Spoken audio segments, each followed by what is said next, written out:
Hello, I'm Elle Edwards, the Mindset Geek from GoToElle.com, and welcome back.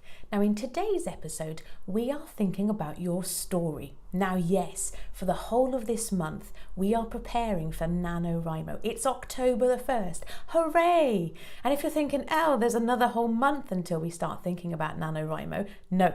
Now is the time to get prepared. So we are going to be spending the next few days and weeks getting you ready. Now, I don't mean exercising your fingers. I mean getting you ready mentally, getting you prepared so that when November comes, you can hit the ground running. There will be no excuses. However, that's not the kind of story I mean today when I ask you, what is your story? Because lots of people following along won't be writing fiction. You might have found this podcast or this video because of the NaNoWriMo hashtag. And yes, you might be writing fiction. And yes, this whole preparation month will help you.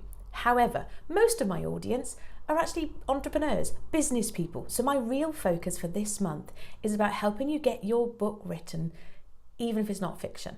If it's non-fiction, if you've had this niggle at you, if you know maybe that your business would do better if you had a presence on Amazon, for example. Amazon, quick spoiler alert for you, this might be news to you. Amazon is actually a massive search engine.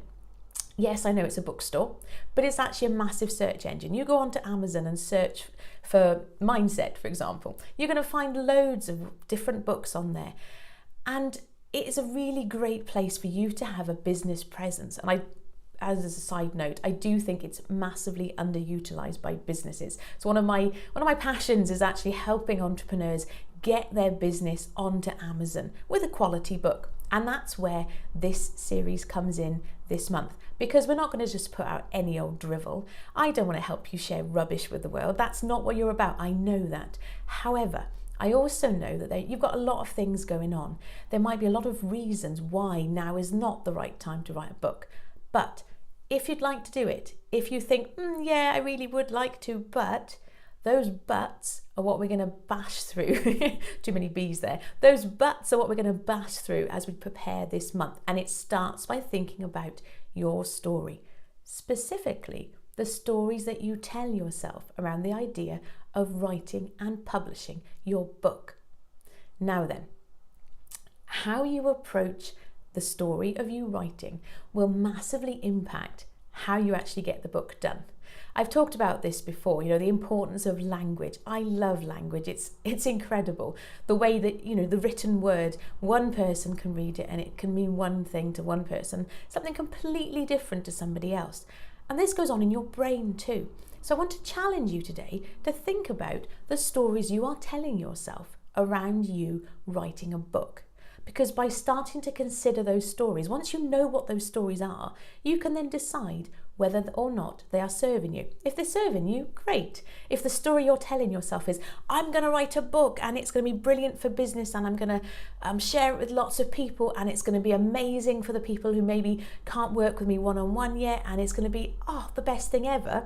Great, that's a really empowering story. It energizes me just even thinking about you having a book in the world for all those reasons.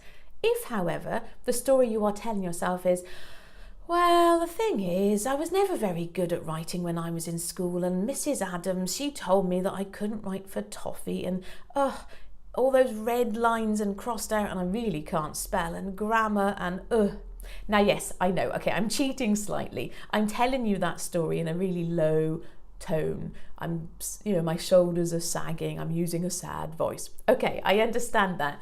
But it's true. If you are telling yourself, if the story that you keep hearing on loop in your brain is that writing is difficult, writing is hard, writing is something that you're not good at, guess what's going to happen? It comes back yet again to that reticular activating system that I rabbit on so much about. The things that you focus on, your brain will decide that that stuff is important and it will filter in more and more evidence that that is so. So take it to its logical conclusion.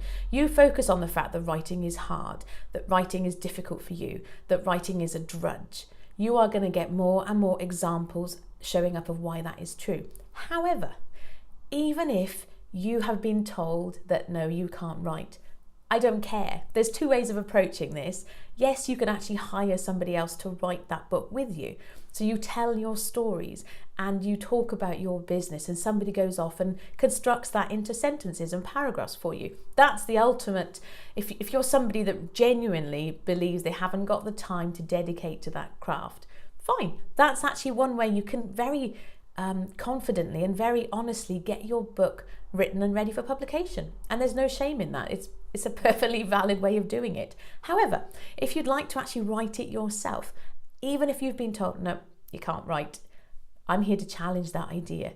Because not only has language changed a lot, I mean, I would challenge you, go back and read some of the books that you were asked to look at when you were in school.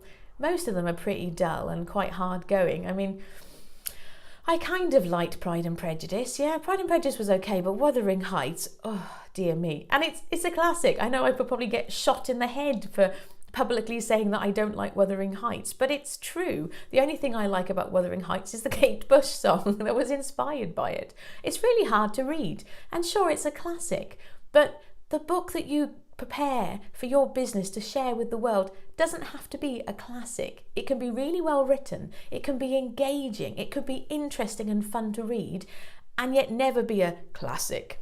That's fine. I don't want to write a classic. I want to write something that people will enjoy reading. And there's a world of difference between something that people will enjoy reading and those classics that you studied when you were in school. So language evolves, language changes. You can write conversationally these days and people actually really enjoy it. So we will dig into more of this, I guess, over the coming days and weeks. But today, really, it starts with you deciding, considering what are those stories that are repeating themselves in your brain when you consider you writing your book. That's the starting point, and we can go from there. Because unless you know what those stories are, it's really hard to decide whether they are serving you or not. So, a little bit of homework for you. We're going to have homework, home play. Let's call it home play because homework. No, home play, a little bit of a plaything for you between now and the next episode that you engage with. I want to encourage you, take some time, walk the dogs, have a shower, do something that isn't you stuck behind your desk, and consider, what are your stories? Are they serving you? And if not, what can you do to change them?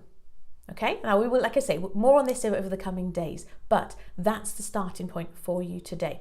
And if you're enjoying this and you want to make sure you don't miss anything, I would encourage you to go to gotoelle.com, sign up for the free resources, but also sign up for the updates, because I am going to be sending out the links to the YouTube video and also the podcast episode. You have options in how you engage with this stuff. But if you sign up for those updates, you can be sure not to miss anything. And I'll get them listed out neatly so you can follow along in order, which will help it make a lot more sense. In the meantime, smile, have yourself a delightful day. I've been Elle from gotoelle.com. Take care. Bye-bye.